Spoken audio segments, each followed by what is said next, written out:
One of the biggest mistakes and probably the easiest to correct when building an email list is creating a great lead magnet. I don't mean a good lead magnet, I mean a great lead magnet. And what that is really figuring out what it is that your potential buyer of whatever you sell, what is that thing that you could offer them?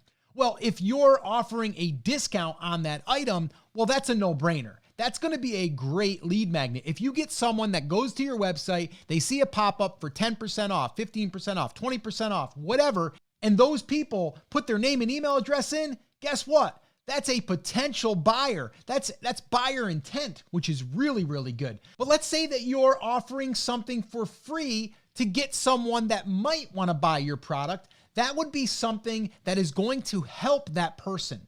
And an example of that would be if you're in the bass fishing market, let's say that you created 5 tips to catch more bass in the next 7 days.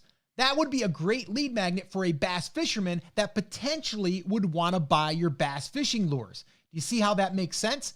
That, my friends, is how you create an effective lead magnet that will lead to a sale. Listen, if you've enjoyed this tip, I've got a whole bunch more inside of my email list building playbook. You can get a copy by heading over to emaillistplaybook.com. Inside, you will find effective strategies to build your email list, but then also how to follow up with your email list and do email marketing the right way. Go check it out if you want to build your list and if you want to make more sales.